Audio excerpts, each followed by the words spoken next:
Ito nga po pala yung first day ko dito sa Korea.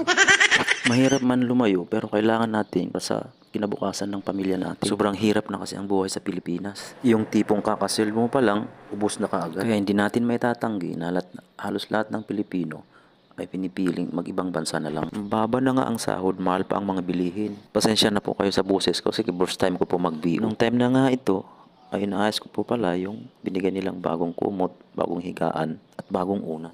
Bale, alas 12 na kasi ng umaga, ako nakarating dito.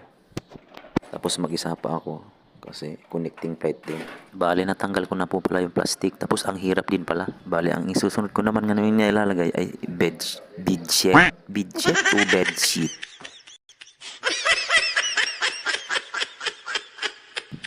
At ito na nga yung finished product ng higaan ko. Yung tipong gustong gusto mo nang magpahinga. Kasi halos inaabot ka na ng 12 oras sa kalawakan. Inaamoy-amoy ko pa nga dyan yung unan ko eh. Ayan. Unang-una pala sa lahat, thank you Lord kasi ligtas po akong nakarating dito. Bumili nga din po pala ako ng gamot galing Pinas.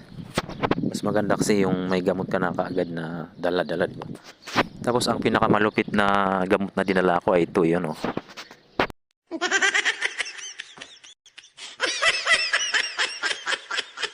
Ganyan talaga mga boss pag senior ka na eh. May dala din pala akong mga biskwit, mga dami ko palang nilalabas pero 2 piraso lang po yan. Hanggang dito na lang po muna at i-update ko po kayo ang susunod na kabanata ng buhay ko dito po sa Korea. Maraming salamat po sa panonood at ingat po tayo palagi. God bless.